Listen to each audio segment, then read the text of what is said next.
MPD. Bisa dimulai? Boleh. Sudah. Cek. Bismillahirrahmanirrahim. Assalamualaikum warahmatullahi wabarakatuh. Selamat pagi dan salam sejahtera bagi kita semuanya. Bapak Kepala Sekolah yang saya hormati, Bapak Ibu Guru yang saya hormati, alhamdulillah, syukur kita panjatkan kehadiran Allah Subhanahu wa taala yang mana di pagi hari ini kita bisa berkumpul di ruangan ini yang mana kita akan mendengarkan penyampaian dari Pak Hamsan Pesan SPD MPD terkait dengan diseminasi modul 1.4 yaitu budaya positif. Berikut ini adalah urutan agenda kita. Yang pertama yaitu pembukaan, yang kedua menyanyikan lagu Indonesia Raya, yang ketiga sambutan dari Bapak Kepala Sekolah, yang keempat acara inti nanti yang akan disampaikan yaitu materi dari Bapak Hamsan Pesan SPD MPD, yang terakhir yang kelima itu penutup. Baik Bapak Ibu sekalian, mari kegiatan kita buka bersama-sama dengan membaca basmalah. Bismillahirrahmanirrahim. Terima kasih. Berikutnya yang kedua yaitu menyanyikan lagu Indonesia Raya yang akan dipandu oleh Ibu Suti. Kepada Bapak Ibu kami mohon untuk berdiri.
Bapak Ibu sekalian, kita lanjut ke acara berikutnya yaitu sambutan dari Bapak Kepala Sekolah sekaligus membuka dengan resmi kegiatan diseminasi modul 1.4 calon guru penggerak angkatan 9 dari SD Negeri 6 Wayata.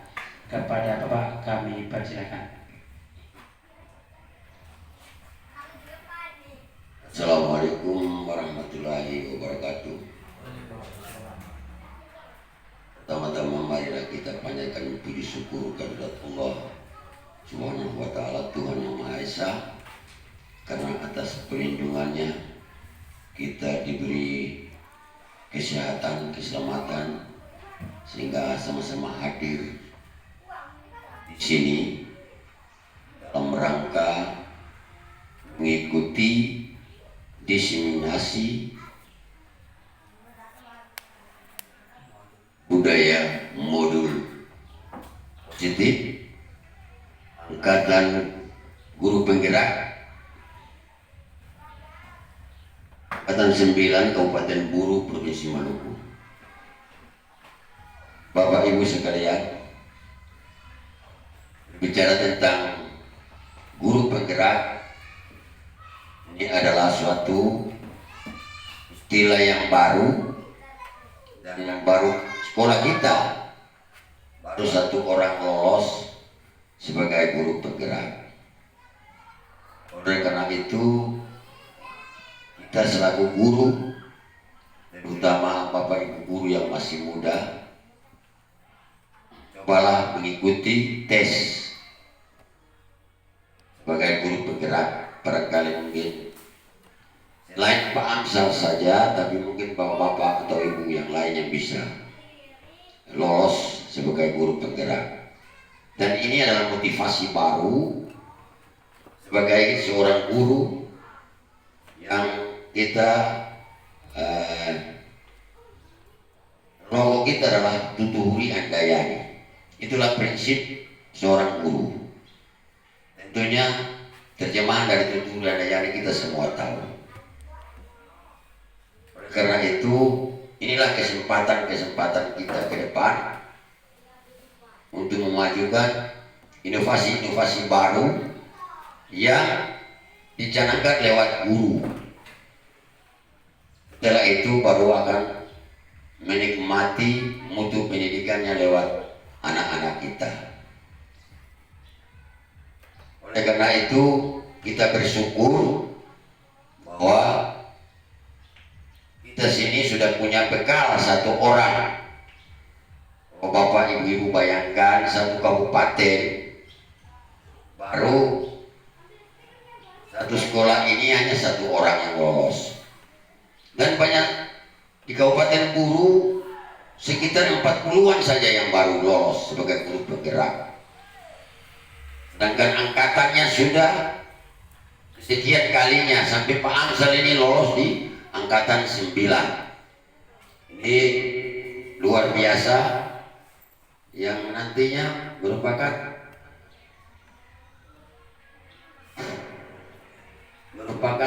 sebagai langkah contoh untuk kita semua. Barangkali saya minta supaya sebentar kegiatan atau materi yang disampaikan oleh Pak Amsal kita semua ikuti dengan seksama sehingga tertularlah kita semua.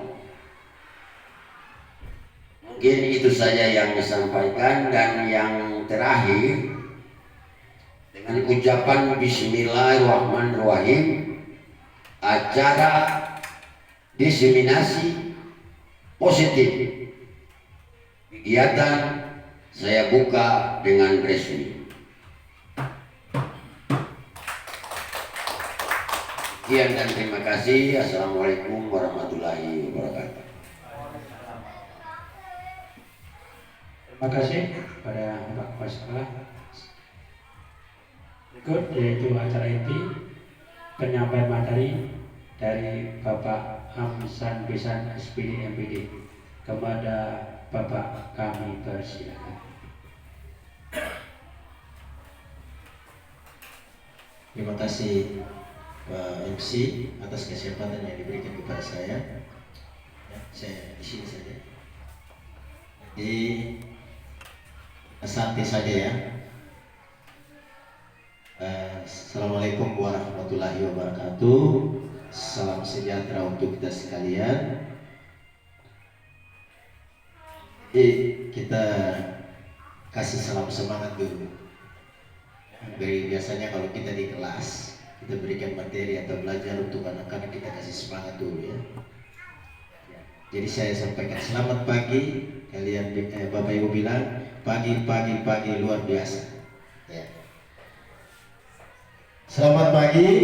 Pagi luar biasa. Terima kasih ya. Bapak Ibu, mohon maaf. Saya mau sampaikan bahwa saya berdiri di sini bukan karena saya lebih dari Bapak Ibu sekalian, tapi kita semua sama. Kita semua sama sebagai guru. Di sini ada sebagai guru yang senioritas, ada Bapak Kepala Sekolah, ada Pak Kepala Sekolah Muhammad Ali Cikit SPD, Pak Karim, ya, Pak Karim SPD, ya. Kita semua punya profesi yang sama, tetapi jenjang usia dan karir yang berbeda. Namun di sini saya sebagai calon guru penggerak akan menyampaikan atau diseminasi modul A. Ini menyampaikan informasi modul 1.4 budaya positif tentang ini. Materi ini saya dapat dari program calon guru penggerak. Nah, ini merupakan salah satu tugas kami untuk memenuhi salah satu modul, yaitu 1.4. Oleh karena itu, calon guru penggerak ini juga salah satu program yang memang tujuannya untuk mengembangkan pendidikan di mana kita melakukan tugas dan tanggung jawab kita. Silakan buka materi. Baik Bapak Ibu, kita langsung saja dengan materi inti.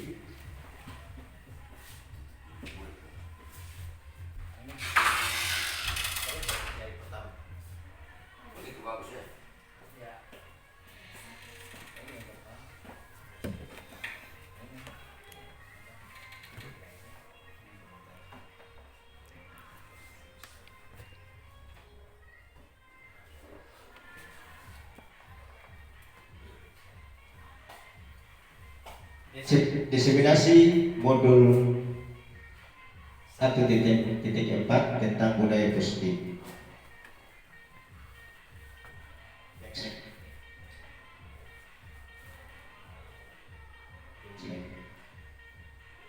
Bapak Ibu, di sini kita bicara tentang tujuan pendidikan, karena budaya positif itu ada di dalam pendidikan. Maka menurut Bapak Ibu, tujuan pendidikan itu apa? Ya, jadi kita saling kolaborasi ya. Mungkin ada pemikiran-pemikiran dari Bapak Ibu. Nah, jadi ini kita ya langsung. Ini menurut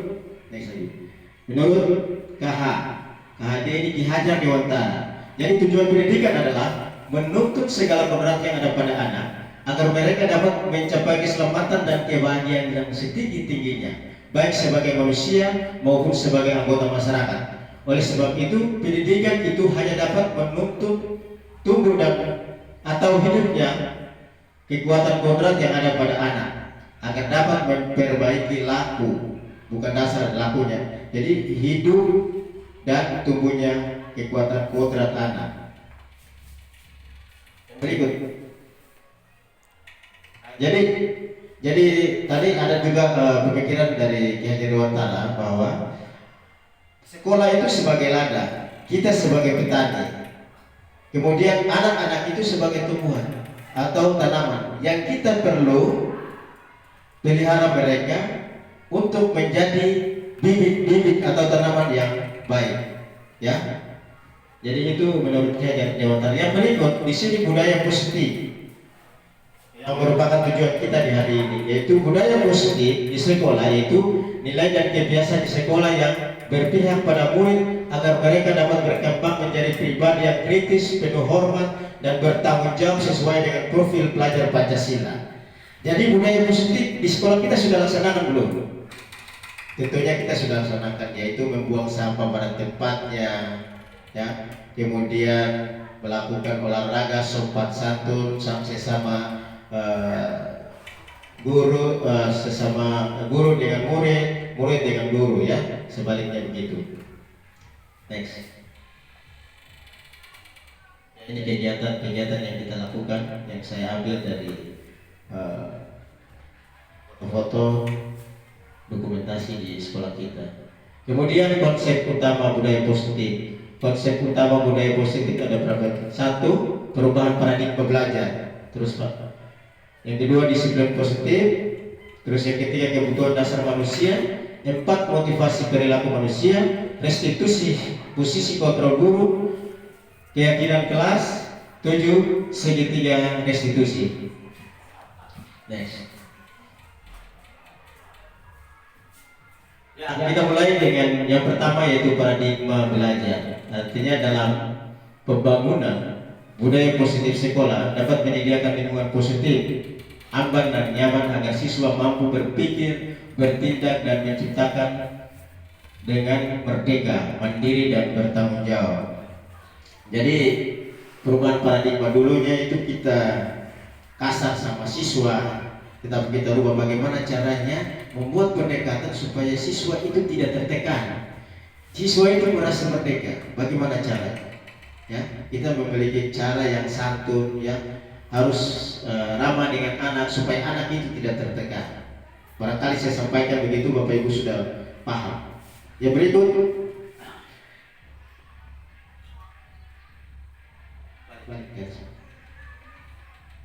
ya. Nah, ini salah satu ilustrasi. Bapak Ibu coba kita kembangkan tangan itu. Di dalam tangan itu seakan-akan ada sesuatu yang berharga. Lalu salah seorang teman memaksa kita untuk membuka pengepalan tangan itu. Apakah Bapak Ibu setuju? Barang berharga, kemungkinan dia punya tujuan mau ambil, tapi Bapak Ibu tidak mau. Bagaimana caranya supaya kita melakukan koordinasi supaya dia bisa membuka tangan? Dengan cara yang bagaimana? Apakah dengan cara mengintimidasi, ya, seperti yang ada pada slide di depan itu, atau membujuk, menghardik, ya, memarahi, menggoda, mengelitik, bahkan menawari dengan uang? Begitu pula kita, bagaimana cara untuk mengimplementasikan cara pelajaran terhadap anak-anak didik kita. Yang berikut, perubahan paradigma belajar di sini, ini menurut Dr. William Glasser. Ilustrasi kontrol. Yang pertama ilusi guru mengontrol murid. Ilusi 2, ilusi bahwa semua penguatan positif efektif dan bermanfaat. Ilusi kritik dan membuat orang merasa bersalah, dapat menguatkan karakter. Ilusi bahwa orang dewasa memiliki hak yang memaksa. Berikut, disiplin. Menurut Bapak Ibu, disiplin itu apa? Ada yang mungkin bisa sampaikan pendapat disiplin itu apa?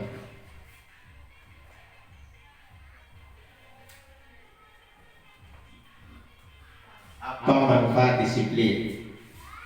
Kita bicara disiplin. Jadi di sini kita saling memberikan kolaborasi, memberikan masukan, pengalaman. Disiplin yang biasa kita terapkan untuk anak-anak kita itu bahwa datang tepat waktu, mengerjakan tugas, kumpul tugas tepat waktu, kemudian berpakaian yang rapi, itu disiplin. Tapi definisi daripada disiplin itu apa? Selamat next. Kita lihat disiplin. Berawal dari bahasa Latin, berawal dari bahasa Latin, disiplin. Jadi yang artinya belajar. Jadi dia belajar untuk datang tepat waktu. Dia belajar untuk bagaimana berpakaian yang rapi. Dia belajar untuk bagaimana dia bisa menghargai guru. Dia belajar bagaimana supaya melakukan hal-hal yang baik di sekolah. Yaitu. Jadi makna asal dari kata ini berkonotasi dengan disiplin diri dan dari murid-murid. Ini pendapat yang disampaikan juga dari Socrates dan Plato. Nah, yang berikut, disiplin dari diri membuat anak menggali potensinya menuju sebuah tujuan yang dihargai. Kalau tujuan yang tidak baik tentunya tidak dihargai, tetapi tujuan yang baik itu pasti dihargai.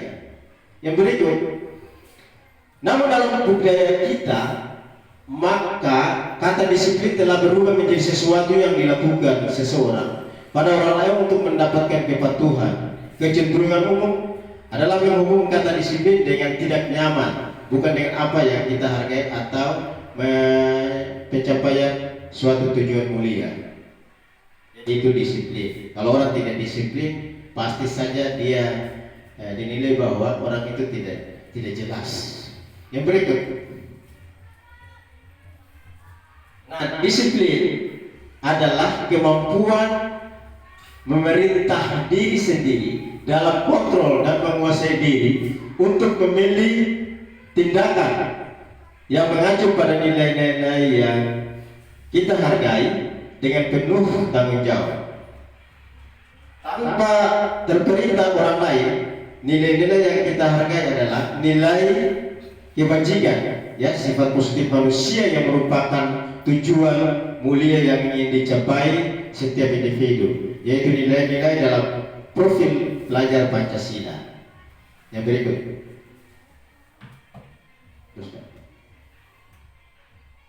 ya, ini tujuan dasar manusia, ya, kebutuhan dasar manusia.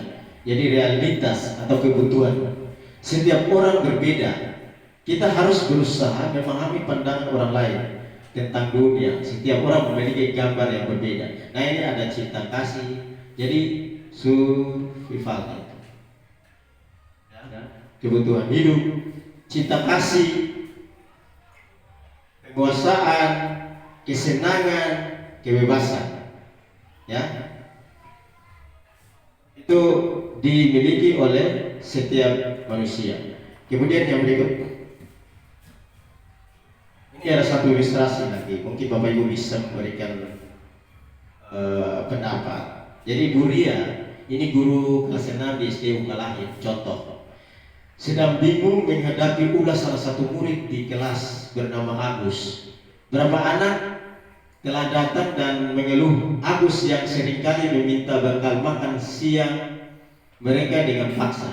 Jika Anda menghadapi situasi seperti Bu Ria, apa yang akan Anda lakukan? Jika Anda menghadapi situasi seperti Bu Ria, apa yang Bapak Ibu lakukan? Lalu menurut Anda kira-kira apa alasan Agus melakukan hal ini? Menurut Bapak Ibu, gimana?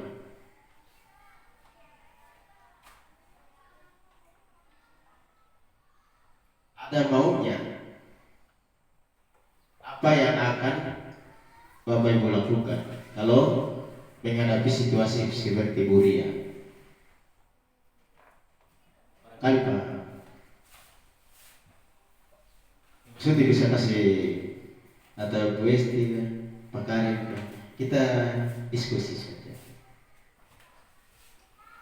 Ya, mungkin dari beta soal ilustrasi yang telah Potong baca bahwa Ibu Ria ini mengalami satu masalah dari anak yaitu bernama Agus. Menurut saya kalau seandainya Potong menghadapi Agus, contoh ini juga banyak di Potong punya sekolah.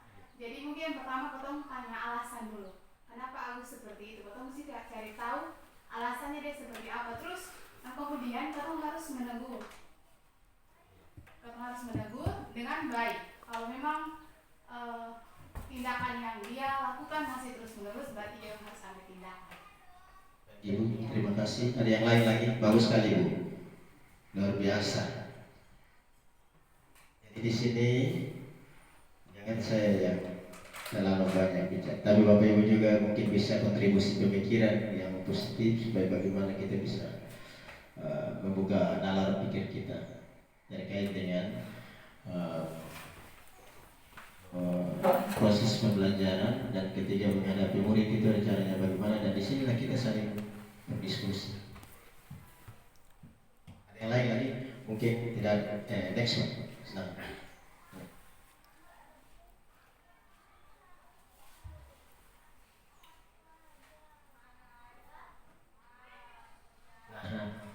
Dari ilustrasi tadi, dalam konteks penerapan disiplin positif, Ibu Ria sebaiknya mencari tahu alasan Agus melakukan tindakan tersebut agar mengetahui kebutuhan mana yang sedang berusaha dipenuhi oleh Agus.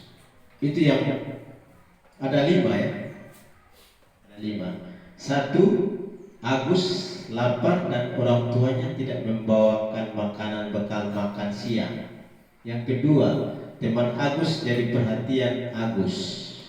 Yang ketiga, dia merasa hebat karena temannya jadi takut dan menuruti keinginannya. 4, Agus merasa bosan dengan bekal yang dibawakan orang tuanya karena selalu bekal yang sama. Yang berikut, Agus hanya iseng dan dia menikmati ekspresi wajah temannya yang kesal.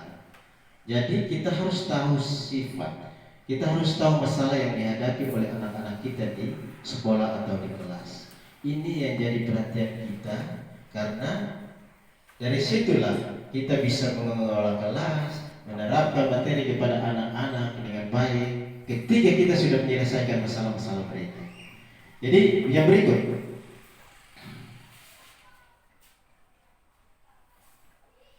baik. Semua perilaku memiliki tujuan.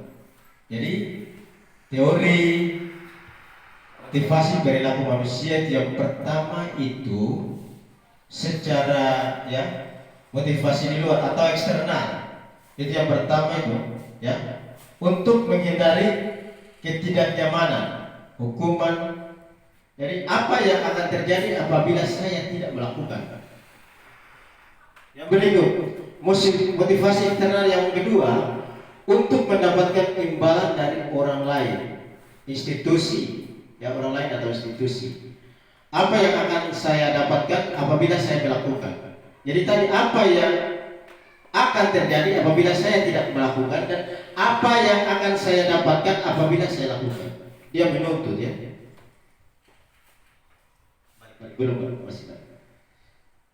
Yang berikut, motivasi internal, untuk menghargai diri sendiri. Itu internal dia, menghargai diri sendiri. Saya akan menjadi orang yang seperti apa bila saya melakukannya. Jadi tujuannya untuk dirinya. Ketika saya melakukan apa, ada kira-kira itu seperti apa bila saya melakukan, manfaatnya untuk saya itu apa. Yang berikut, di sini kita belajar tentang hukuman dan sanksi, konsekuensi. Biasanya anak-anak kita di kelas itu mereka melakukan kesalahan, ada yang kita kasih hukuman atau sanksi. Ilustrasi yang berikut ini, Iva kurang menguasai pelajaran matematika sehingga pada saat pelajaran tersebut berlangsung, dia lebih banyak berdiam diri dan menggambar di buku pelajarannya. Pada saat guru matematikanya, Pak Darto, menanyakan pertanyaan Iva menjadi gugup dan tak sengaja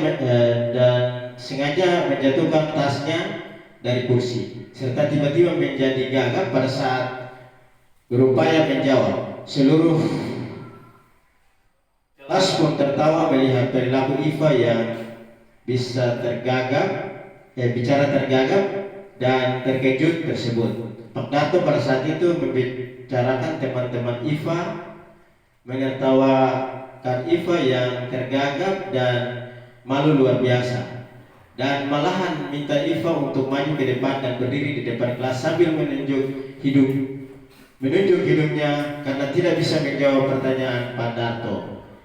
Kelas semakin gaduh dan anak-anak pun tertawa melihat Iva di depan kelas memegang ujung hidungnya. Nah, ada 2 pertanyaan lagi. Apakah Anda setuju dengan tindakan Pak Darto terhadap Iva? Mengapa? 2, menurut Anda, tindakan Pak Darto terhadap Iva adalah sebuah hukuman atau konsekuensi? Mengapa? Jadi kita harus tahu hukuman itu apa, konsekuensi itu apa. Bapak Ibu mungkin bisa memberikan pemikiran. Kalau untuk soal yang pertama, saya tidak setuju dengan hal itu. Mengapa? Karena di situ akan mental anaknya jadi lebih down. Ketika besok masuk depan kelas, kalau kemudian betul jadi yang begini, kalau kalau memang menurunkan mental anak, sehingga nanti justru malah tambah parah dia punya IQ-nya, dia punya IQ-nya malah justru tambah ngedrop karena tadi itu perilaku yang diterapkan oleh Pak Yanto sebagai guru. Baik. Jadi kalau yang kedua Pak, menurut Bapak tindakan Pak Yanto itu sebuah hukuman atau konsekuensi? Kalau menurut saya itu bukan sebuah kalau dikatakan hukuman juga bukan hukuman ya. Hukuman karena kalau menurut saya itu merupakan hukuman tapi bukan konsekuensi atas perbuatan. Bukan konsekuensi tapi berupa hukuman. Bapak Ibu, ini saya kira kegiatan ini bukan ya sebuah formalitas saja, tetapi saya kira kita memberikan kontribusi pemikiran terkait dengan pendidikan di sekolah kita. Jadi kita harus cermati dia, simak dia secara ini supaya kita memberikan pemikiran-pemikiran yang baik lewat kegiatan ini. Yang berikut Pak, silakan.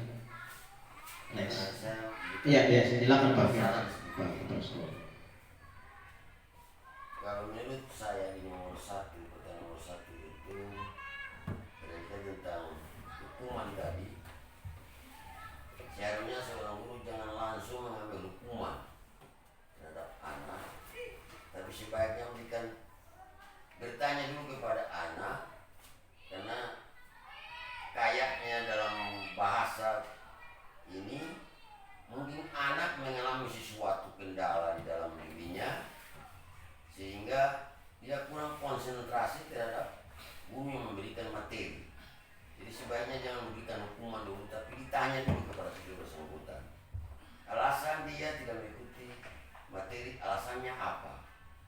Mungkin berangkat dari rumah, mungkin dapat marah dari bapak dan mama, atau ada satu kendala apa yang dia derita sehingga tidak punya konsen terhadap pelajaran yang disampaikan oleh guru. Sehingga ditanya dulu, jangan langsung ambil hukuman. Barangkali itu langkah saya. Terima kasih. Baik, luar biasa ya. Ya, pemikiran dari Pak Kepala Sekolah, Pak Kun sudah memberikan nilai yang cukup bagus untuk kita bisa bagaimana mengkaji persoalan di atas dengan baik. Yang berikut Pak.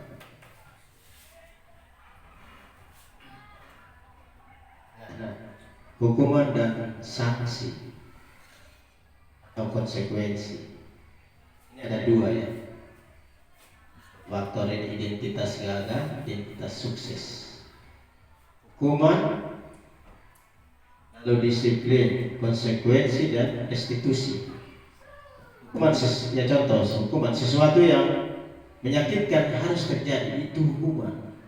Konsekuensinya adalah sesuatu yang harus terjadi. Nah, restitusi atau jalan keluar pemulihannya itu adalah ya, restitusi merupakan pilihan.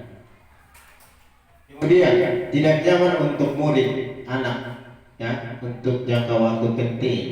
Konsekuensinya tidak nyaman untuk murid anak untuk jangka waktu pendek. Kemudian restitusinya menguatkan untuk murid atau anak dalam jangka waktu panjang. Menguatkan itu jalan keluarnya. Yang berikut, korban mendapat keadilan. Yang berikut konsekuensinya, korban bisa diabaikan. Kemudian restitusi, korban mendapatkan ganti. Yang berikut, murid akan tersakiti. Hukuman, konsekuensi, murid dibuat tidak nyaman. Yang berikut, restitusi, murid mendapat penguatan. Yang berikut, perilaku positif agresif meningkat. Itu hukuman. Penguatan, konsekuensinya penguatan hanya bertahan dalam jangka waktu pendek. Yang berikut, masalah ya, restitusinya masalah terpecahkan. Yang berikut lagi, sistem tidak akan berjalan bila murid tidak takut. Konsekuensi memerlukan monitoring dan supervisi terus-menerus dari guru. Yang berikut, murid belajar bertanggung jawab untuk perilakunya. Itu restitusi. Yang berikut, berlaku hanya pada sebuah institusi, tidak berlaku pada kehidupan nyata. Konsekuensi, membantu penerapan mengikuti peraturan dalam masyarakat. Institusi fokus pada pemecahan masalah dalam jangka waktu panjang. Yang berikut peraturannya adalah kamu harus. Konsekuensi, apa peraturannya? Mampukah kamu melakukannya? Terima kasih. Kemudian restitusi, apa yang kamu yakini? Apa yang bisa kamu lakukan untuk memperbaiki masalah ini? Kemudian murid membenci peraturan.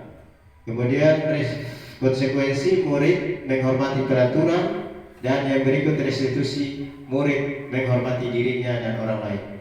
Next. Mari berlatih hukuman atau konsekuensi.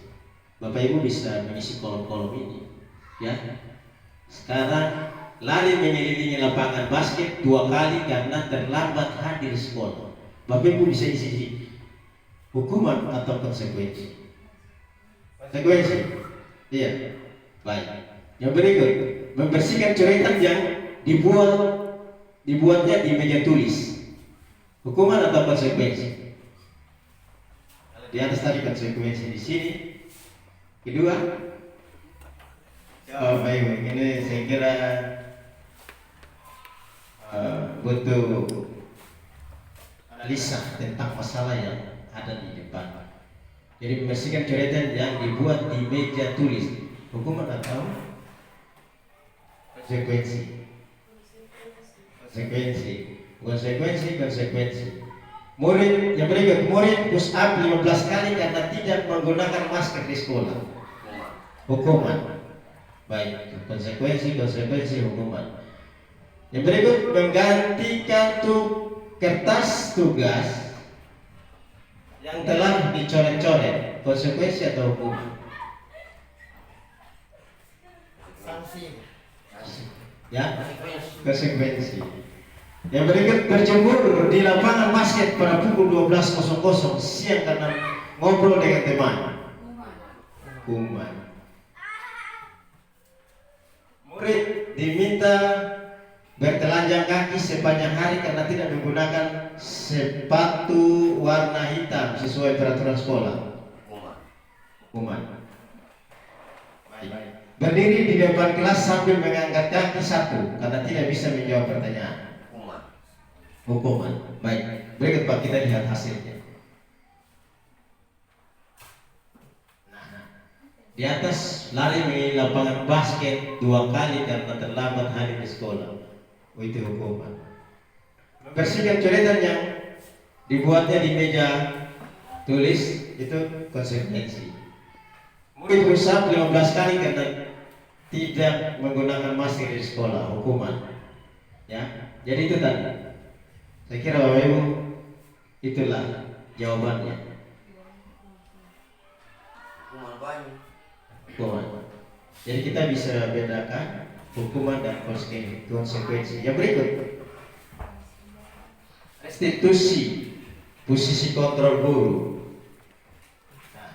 Selama ini Bapak Ibu kira-kira itu Bapak Ibu posisi di mana? Bapak Ibu ada di penghukum, pembuat merasa bersalah, teman, pemantau, manajer. Kalau manajer tentunya Bapak Kepala Sekolah. Ya kira Bapak Ibu yang lain di mana? Dan berikan alasan. Kenapa saya di teman? Kenapa saya di pemantau? Kenapa saya di pembuat merasa bersalah dan penghukum? Semua pasti. Kalau kita pasti, ya, iya pasti kita berada di semua itu. Biasa kita menghukum anak-anak, ya, membuat anak merasa bersalah, ya. Kadang-kadang kita juga berteman dengan mereka, ya. Kadang-kadang dia tidak mau melakukan semua, tapi dia hanya pantas saya begini. Apa ya? Ya, dia memilih dia memantau saja. Ya, itu mungkin terkait dengan posisi kontrol guru. Berikut Pak. Di sini posisi kontrol guru. ada motivasinya itu guru berbuat, berkata, hasil, kaitan dengan dunia berkualitas, murid berkata, dampak pada murid. Jadi itu motivasi, identitas gagal, identitas ya, berhasil, sukses.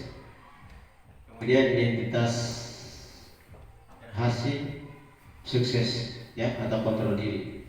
Jadi itu Bapak Ibu bisa lihat. Ya, berikut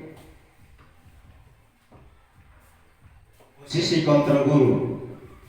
Pertanyaan-pertanyaan. Jadi siapa yang mengatakan? Jadi pertanyaan-pertanyaan itu, contohnya saya kecewa sekali dengan kamu.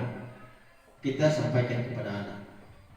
Ibu kecewa sekali dengan kamu. Kamu pun tidak bisa ikuti ibu punya kemauan ya, ibu punya arahan ya. Itu bahasa-bahasa yang kita sampaikan ya. Jadi itu membuat orang yang merasa bersalah. Kita buat untuk orang yang merasa bersalah. Lalu kamu tidak pernah belajar melakukannya. Kamu tidak pernah benar melakukannya.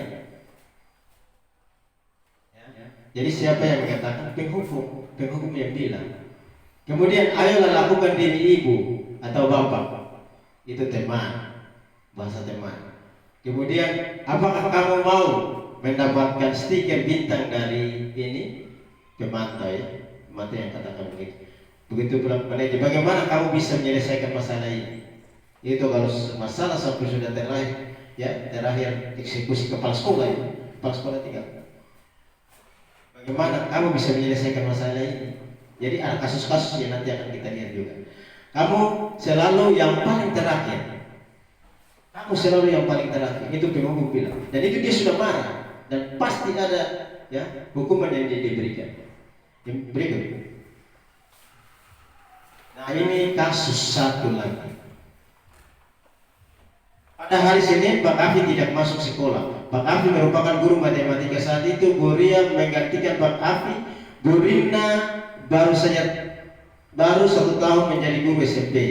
Beberapa murid perempuan Vivi dan Natali mengetahui hal ini dan mulai menggunakan kesempatan dan bersikap seenaknya, tertawa dan tidak mengindahkan kehadiran Bu Rina. Bu Rina mencoba menyapa Vivi dan Natalia dengan ramah sambil mengingatkan untuk tetap fokus pada tugasnya. Ayolah tugasnya dikerjakan. Nanti ibu ditegur Bapak Kepala Sekolah. Kalau kalian tidak mengerjakan tugas, tolong bantu ibu ya. Namun Vivi dan Natalia malah jadi tertawa. Ibu Santi aja bu. Mereka tetap tidak mengerjakan tugas dan malah ngobrol. Jadi semua serba salah. Kadang-kadang kita aturan mau dengan bahasa kasar susah, mau dengan bahasa yang santun, ya, yang lemah lembut susah. Ya bagaimana kira-kira menurut Bapak Ibu?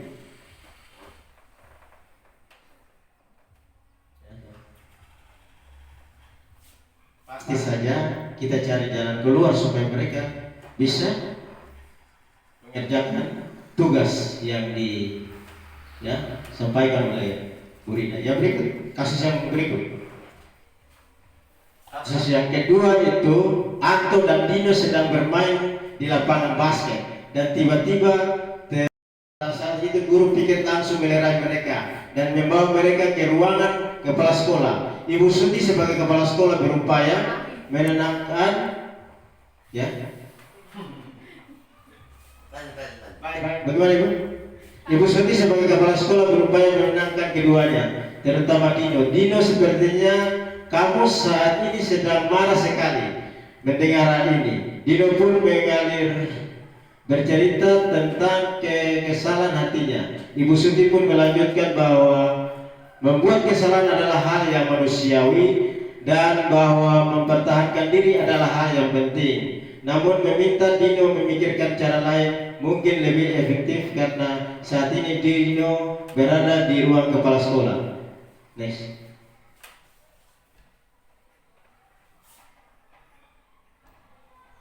Anto dan Dino sedang bermain bersama di lapangan basket dan tiba-tiba terlihat dalam sebuah pertengkaran adu mulut. Lanjut Pak. Pak Guru, lanjutan. Oh lanjutan di bawah.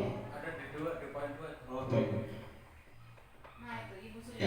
Ibu Suti melanjutkan pertanyaan tentang keyakinan sekolah yang disepakati, serta apakah Dino bersedia memperbaiki kesalahan yang telah dilakukan terhadap Anto. Dino pun akhirnya perlahan mengangguk. Kemudian Ibu Suti balik bertanya kepada Anto apa yang bisa dilakukan Dino untuk memperbaiki masalah. Anto menjawab, saya perlu kancing saya diperbaiki, Bu.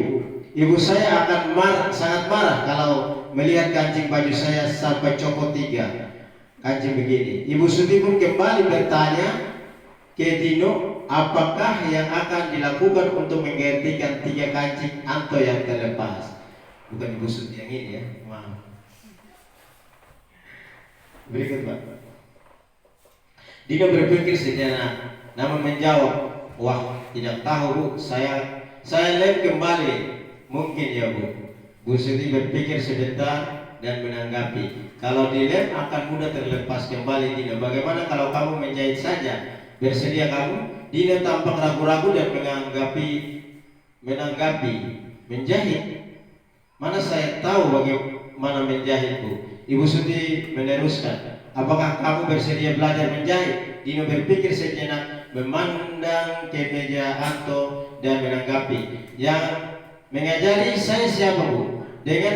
Dengan cepat Ibu Suti menjawab, Pak Irfan, guru tata busana. Dino kembali diam sejenak, memandang ke meja Anto yang tanpa kancing. Akhirnya Dino mengangguk, tanda menyetujui, dan sepanjang siang ini Dino belajar menjahit dan memperbaiki ke meja Anto. Terakhir kali terlihat kedua anak laki-laki tersebut, Dino dan Anto, pada jam pulang mereka sudah bercengkraman dan bersenada gurau kembali.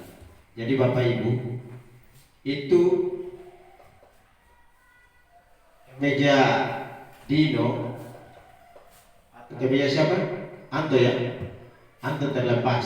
Lalu ada solusi dari Dino bahwa dia mau lem, tapi lem pasti saja terlepas. Ibu kepala sekolah bilang bahwa bagaimana kalau kamu menjahit? Kan pasti dia tidak tahu menjahit.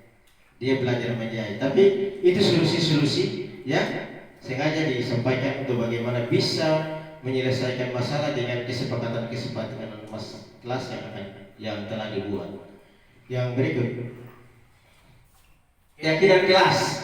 Jadi mengacu pada masalah tadi, kasus tadi, ada keyakinan kelas yang jadi acuan untuk bagaimana siswa bisa mengikuti keyakinan kelas. Jadi keyakinan kelas adalah nilai-nilai kebajikan atau prinsip-prinsip universal, lepas dari perbedaan agama, suku, negara, dan bahasa. Itu menurut Gasset tahun 1998. Suatu keyakinan akan lebih memotivasi seseorang dari dalam atau interaksi. Seseorang akan lebih bersemangat untuk menjalankan keyakinannya daripada hanya sekedar mengikuti peraturan. Yang berikut. Ya, jadi di sini ada peraturan kelas, keyakinan kelas, lingkungan positif, budaya positif. Ini yang perlu harus kita terapkan di sekolah kita. Yang berikut kita lihat satu persatu lagi peraturan kelas, peraturannya. Jadi di sini peraturan keyakinan kelas, nilai kebajikan yang disetujui. Peraturannya selalu kembalikan buku pada tempat. Itu peraturan yang dibuat di kelas. Kemudian keyakinan kelasnya, ya, berarti dia bertanggung jawab. 2. Dilarang mengganggu orang lain, menghormati orang lain dan dirinya sendiri. Itu nilai keyakinan kelas, nilai kebajikan yang ditujukan. Kemudian hadir di kelas, hadir di sekolah 15 menit sebelum pelajaran dimulai. Nilai keyakinan kelasnya adalah menghormati orang lain, ya, komitmen pada tujuan. Yang berikut, dilarang melakukan kekerasan. Nah, ini pada keselamatan, mengacu pada keselamatan. Jadi nilai kebajikannya menghormati orang lain. Yang berikut, dilarang menggunakan narkoba, berarti kaitannya dengan kesehatan, keyakinan kelasnya. Yang berikut, bergantian atau menunggu giliran, ya, menghormati orang lain. Nilai kebajikannya adalah sabar. Kemudian gunakan masker, berarti berkaitan dengan kesehatan dan keselamatan. Yang berikut, jangan berlari di kelas atau koridor. Keselamatan dan keamanan. Yang berikut. Jadi di sini cara pembentukan keyakinan kelasnya itu, yang pertama, keyakinan kelas bersifat lebih abstrak, ya, abstrak atau sederhana, daripada peraturan yang lebih rinci dan konkret. Yang berikut, keyakinan kelas berupaya pernyataan universal. Yang berikut, pernyataan keyakinan kelas dibuat dalam bentuk positif. Yang berikut, keyakinan kelas hendaknya tidak terlalu banyak sehingga mudah diingat dan dipahami. Keyakinan kelas sebaiknya sesuatu yang dapat diterapkan di lingkungan tersebut. Yang berikut, semua warga kelas ikut berkontribusi dalam pembuatan keyakinan kelas lewat kegiatan curah pendapat. Yang berikut, Masih ada satu poin bersedia meninjau kembali keyakinan kelas dari waktu ke waktu. Ya, jadi kita buat keyakinan kelas, ya, kita sosialisasikan, kemudian kita dokumentasikan. Berikut, ya, kita masuk pada segitiga restitusi. Proses penciptaan kondisi bagi murid. Jadi segitiga restitusi adalah proses penciptaan kondisi bagi murid untuk memperbaiki kesalahan mereka, sehingga mereka bisa kembali pada kelompok mereka dengan karakter yang lebih kuat melalui restitusi guru. Yang pertama, membantu murid menjadi lebih memilih tujuan, disiplin positif, serta memulihkan dirinya setelah berbuat salah. Yang berikut, membantu murid untuk jujur pada diri sendiri dan mengevaluasi dampak dari kesalahan yang dilakukan. Yang berikut, memberikan penawaran bukan paksaan. Nah, ini segitiga restitusi. Ya. Jadi segitiga restitusinya, kamu tentu punya alasan mengapa melakukan itu. Kemudian, adakah cara yang lebih efektif untuk mendapatkan apa yang kamu butuhkan? Kemudian, keyakinan kelas apa yang telah kita sepakati? Kamu ingin menjadi orang yang lebih seperti apa? Jadi itu masuk dalam segitiga restitusi. Ada fase validasi tindakan yang salah, ada menyatakan keyakinan, kemudian menstabilkan identitas. Itu dengan bahasa-bahasa kita kepada anak. Yang berikut, menstabilkan identitas. Menstabilkan identitas di sini, berbuat salah itu tidak apa-apa. Itu dia, kita menstabilkan identitas. Tidak ada manusia sempurna. Itu menstabilkan identitas artinya supaya dia tidak merasa bersalah. Jadi kita sampaikan bahasa-bahasa itu kepada anak. Kemudian saya juga pernah melakukan kesalahan seperti itu. Kemudian kita bisa menyelesaikan ini. Kemudian yang berikut, Bapak Ibu tidak tertarik mencari siapa yang salah, tapi Bapak Ibu ingin mencari solusi permasalahan ini kepada anak. Ya. Yang berikut, kamu berhak merasa begitu. Ya, yang berikut. 2. Validasi tindakan yang salah. Tadi sesuai dengan segitiga restitusi tadi, ya. Jadi sekarang bahasa untuk bagaimana validasi tindakan yang salah. Kamu pasti punya alasan mengapa melakukan hal itu. Kemudian kamu patut bangga pada dirimu sendiri karena kamu telah melindungi sesuatu yang penting buatmu. Berikut. Menanyakan keyakinan. Apa yang kita percaya sebagai kelas atau keluarga? Terus, apa nilai-nilai umum yang kita telah sepakati? Kemudian, apa bayangan kita tentang kelas yang ideal? Kamu mau jadi orang yang seperti apa? Nah, itu menanyakan keyakinan. Berikut. Ya. Sekian apa yang saya sampaikan. Terima kasih, dan Bapak Ibu mohon maaf jika ada kekurangan dalam penyampaian ini. Saya mohon maaf, dan kiranya apa yang saya sampaikan bisa bermanfaat untuk kita sekalian. Sekian dan terima kasih. Wassalamualaikum warahmatullahi wabarakatuh.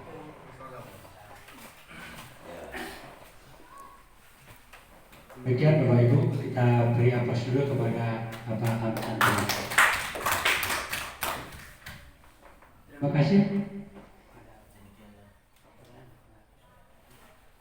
Demikian Bapak Ibu sekalian kegiatan pada pagi hingga siang ini. Terima kasih atas kesempatan Bapak Ibu yang hadir dan terima kasih kepada Bapak Hamsan yang kiranya ini menambah ilmu bagi kita semuanya. Dan dari saya kurang lebih yang mohon maaf. Wassalamualaikum. Sebelum kita tutup ya, kita tutup pada acara ini dengan baca alhamdulillah. Alhamdulillahirabbil alamin. Terima kasih. Wassalamualaikum warahmatullahi wabarakatuh.